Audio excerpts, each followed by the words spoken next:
Thank you, Professor Murase, for inviting me to give you a talk. It is an honor for me to be here and to give you a talk. So I'm Ryohei Nakatsu from National University of Singapore.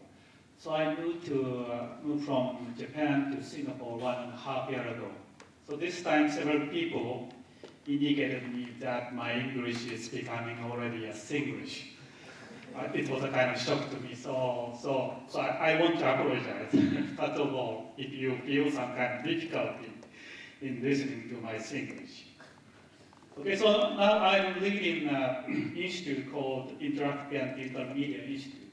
So the mission of my institute is study technologies and develop prototypes for the future interactive media. So representative interactive media is, as you can easily imagine, mobile phones, game machines, and these kind of things. And these new media are changing our way of communication and our life, and even our society very rapidly. So this media has strong power. So it is very, very important for us to study what would be the next generation media. And for media research, probably you know that most famous institute is Media Lab, MIT Media Lab. In 1980s and in early 1990s. That was the most brilliant time for Media Lab. So people in Media Lab could give us good vision, and they showed us many types of demonstrations. And by that, they tried to show us the future. But unfortunately, recently, of course, still they are doing very good jobs, but not so brilliant as before. Okay? Of course, there are many reasons, but the main reason is that, of course, still they are doing very good, but society is changing very rapidly. In the 80s, you know, probably researchers provide technologies, then people follow, society follow. But now, you know, society is changing so rapidly, even faster than technology itself. So it is a very difficult time for us to give, technologies to the people. But still, as I said, our future depends very much on the new technologies and new media. It is very, very important for I am engineers, but for researchers and engineers to think about what will be our future, okay? What will be our communications. So that is the main message of my talk. So then let's start my talk by showing this photo. Okay, what is this? Actually, this photo appeared recently on one of the Japanese magazines on business. Maybe some people think that that is our Earth after all the humans died because of some environmental problem or something like that. No, this means this photo want to convey a message that we already have almost everything we want, and because of this, probably I think some of the reason of this type of recession is, you know, we have almost everything. It is not necessary for us to buy anymore. So probably I think this is true. Even in Japan, in last November, December, there was a decrease of 30% or nearly 40% of car sales. You know, it's very difficult for us to explain this. Probably one explanation is that this was not the real need. So, you know, it's a kind of a virtual need. So if there is some difficulty, then it is okay for us not to buy a new car. Okay, let's wait or something like that. That is what is happening. Okay, so this means that the role of technology is changing. In the first, the role of technologies have been providing people material satisfaction. But now, as we already seems to be satisfied with what we have. So we don't expect, in one sense, okay, technologies to provide us any further material satisfaction or something like that. So maybe then what people expect technology is something more than that. As I described here, mental or spiritual satisfaction or something like that. That is very, very difficult for researchers and engineers. But still, as the time is, like this, we have to think about it. So for mental and spiritual satisfaction, of course there are so many things, so many issues, so many levels, communication, entertainment, society, and even culture. So the title of this session is Culture and Something. So probably I think people expect me to speak about something related to culture, but it's a little bit high level issue. So this time I want to communicate. I want to focus on communication because in one sense communications have very wide meaning. Human to human communication, human to machine communications. These are very trivial, but at the same time, I don't know, reading books, watching movies, and watching sports. These kind of things are also, even one way, it's a communication. And creating arts, and these kind of things is also communication. So this means that our mental or spiritual behavior, most of them are related to communication. So by thinking communication, I think we could, in one sense, think about future. Okay, then I will show you 2 slides, which I hope will give you a very clear image of what happened in the maybe last 10 or 20 years. Okay? In the first, the communication between humans are like this. When people sit together, side by side, they talk. Okay? Still, we are doing this.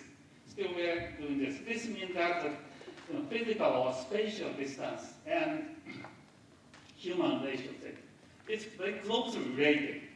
But actually, what is happening is like this. Okay? Even though these 2 ladies are sitting together, actually they are not connected. They are connected to other people in distant places by using mobile phone. That is what is happening. And nobody can deny it, right? So, what we know is that human relation and spatial distance were closely connected in all days. But somehow, because of the maybe globalization or something like that, these 2 are separated now. So spatial distance and relation distance or something like human relations are very closely connected. But nowadays, these 2 are totally separated. Okay? That is the situation. So the next question is then how to cope with this problem by technologies. First one is try to bring this one again, to the real space, virtually, probably virtually, so that spatial distance and relational distance would be same or something like that. So that is actually what virtual reality, teleexistence, video conference, and these kind of things are doing. But unfortunately, so far, I have never seen virtual reality that really achieves this. As a demonstration, it's okay, but no virtual reality, teleconference, technologies can satisfy us in its real meaning. Okay? And the next one is, okay, then we want to change the definition of spatial distance. Spatial distance used to mean that there is a spatial distance in this real world. But then we would define spatial distance in network. Okay? That is actually what is happening. Social network, Web 2.0, and something like that. That is what is actually happening. So maybe this is the direction our communication would go. But still, the technologies to support this one is not so good because of this. Probably I think some people would say that the communications realized in this kind of network is not so deep. That's another problem. And the third thing is, okay, let's forget these are all totally different things. Like, let's forget this spatial distance. Only relational distance is important. Okay, that is, I think, another way. So, probably collaboration, art creation, collaboration, in private, I think one good example is Wikipedia. So people do not know each other, but still they collaborate with each other to develop this kind of huge dictionary. That is one way. Okay, but these are only concepts. So let's look at a little bit more closely what is happening. Okay, I don't know whether you agree with me or not, but based on my observation, I think human behaviors are changing. So it means that maybe human communication behaviors are changing, and I dare say, especially in Western cultures. Let me give you several examples. Okay, in old days, people used to say that a man with a camera and glass, he's a Japanese. But nowadays, everywhere all over the world, people like to take photos anywhere, anytime. That is one thing. And also, another thing is people like to communicate with familiar people anywhere, anytime. When, one good example is that at conference, first thing people do is to take out their PCs, open it, and start communication, email. Email is imagine very private issue. Informal conference doing this kind of private issue is imagine it's impolite, but we are used to it. And another example is, for example, when plane, arrive at the gate, the first thing people do is take out their mobile phone, switch on, and some people start talking. But when you listen to the content of the talking, I just arrived. From a point of information, this does not have any information. I just arrived. So if there is some delay, it would have some information. But if it's on time, there is no information. But still, people want to do that. So, and also another thing is that somehow Japanese animations and Japanese characters are very popular. Of course, in Japan and even in other world. So, I guess, I don't know whether you agree with me or not. People's behaviors seem to become Japanized or Asianized. Maybe later you can give me some opinions, but that is actually what is happening. But why? Probably I think there are two reasons. One is because of the media. And the other one is because of the network. Okay, let me explain each of these in detail. Okay, when we look at the great invention of immediate history, of course, first one, the invention of written characters, a long time ago. Then the invention of printing technology came. But when we look at it, okay, what is the impact of these two great inventions? Maybe these inventions made people literally independent. So before that, we were animal, we were very emotional. But because of these two great inventions, we became rational, we became logical or something like that. So this is a long scale. But first, the invention of language, then written characters, printing technologies. Imagine it's well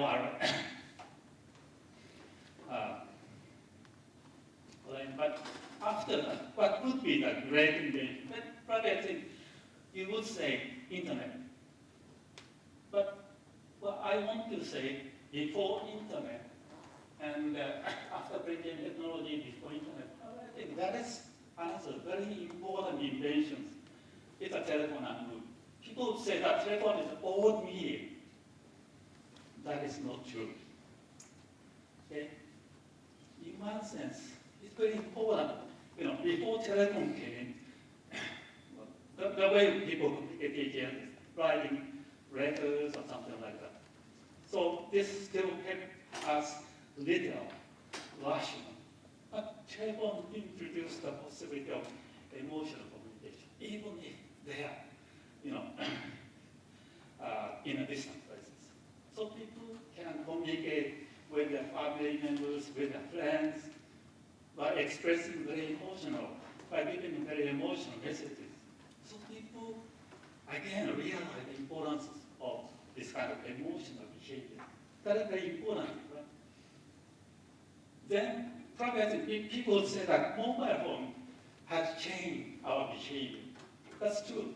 But before mobile phone, already telephone started this kind of very important change, introduced important change into our behavior. And what mobile phone does is it finally opened the world between literal communication and emotional communication. So we are doing more and more emotional communication than before. That is one message. And also, another one is movie. So before movie came, so we didn't have, several artists could do that, but image, communication using image was not so popular.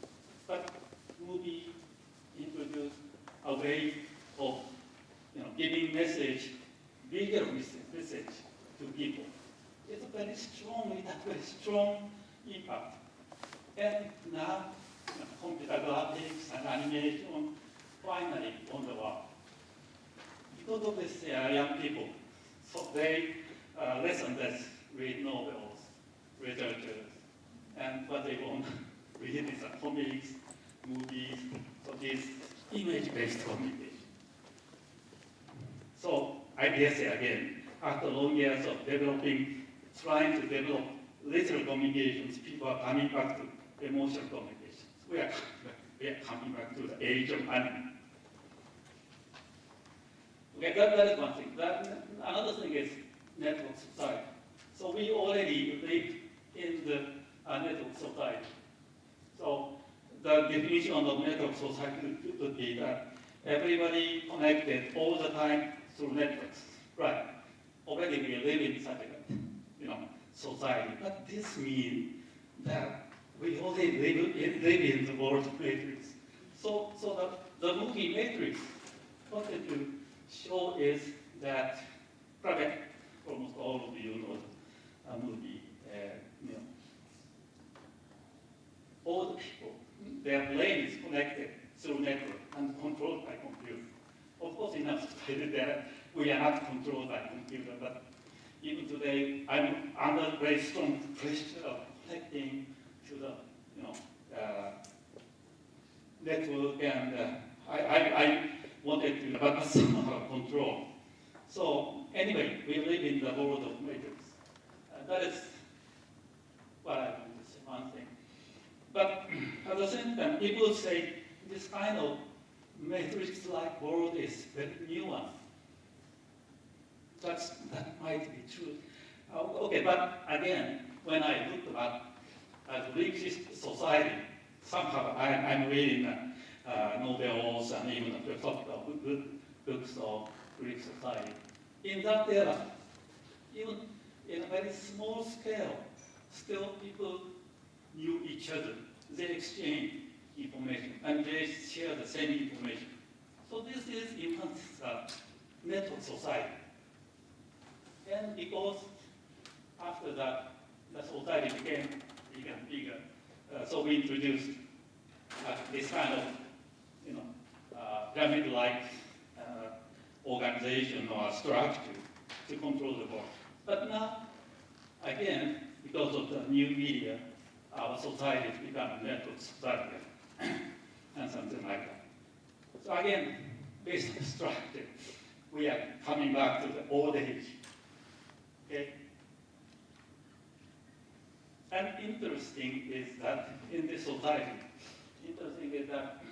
in Asian world, especially Japan, we grow up in very close connection with our family members and with our friends. It was very difficult for our family members to have their own group. Toy children, all the children, even have to share one room, even with their families. So this means that in Japan, people grew up in close connection with others. Imagine connected all the time with others. And through this process, I don't know why. I don't know whether they could develop a very good identity or not. But that is the way in Asian countries. And we think now this is not so good. We want to become this kind of Western style of developing children. So even from a very early age, they have their own room. So they are independent. By doing this, they should have their own identity. Then after that, doing some communication. That is the Western way of thinking. But again, I must say, your structure, this structure is coming this way, isn't it? So in Asian world, we are going to change from this, but somehow in Western world, coming back to this stage. So that is actually what is happening. So I don't know what is a good answer to this situation. But of course, there are bright side and dark side. Okay, this is the dark side. Dark side is that for media, human would become more emotional and lose capability of literacy we developed through a long history, and human would become again a kind of animal-like. No. What I mean is, we are not losing science and these kinds, but our behavior would become more and more emotional. But of course, we should look at the bright side of this phenomenon. Maybe somehow, if we could realize good balance between logical capability and imaginative, creative capability, then a kind of, Leonardo, Da Vinci, society of Leonardo would be realized. That is the light side. Okay. Also for network, that is the dark side, dark aspect and light aspect. Dark aspect is individual identity and self-consciousness would be good. Actually, that is happening. Even I can think based on my own behavior. As I said, I'm very strong pressure, always connected to network. So my behavior is even become very reactive. So when I receive some email, what I want to do is to send that email as soon as possible before thinking, sometimes. So this means that we would lose identity and creativity. But of course, there should be a light side. Somehow, if we could realize this kind of emergence of social consciousness, that has been, I think, described in some of the scientific fictions. Human would become one level higher, would raise a stair one level higher, and now what we have is individual consciousness, but by using network, maybe we would have a social consciousness or something like that. And then, I think we would develop a new relation between individuals and society. So, I think now it's a very important point to which direction our society would go. I'm not sure, but probably as an engineer, what I can do is to develop, based on this notion or belief, to develop some kind of technologies or prototypes that would, I hope, lead the society to this right direction. That is only what I can say now. And based on this, I'm trying to lead my institute, but as you know, Singapore is a very technology-focused, technology-oriented country, still it's a little difficult for them to understand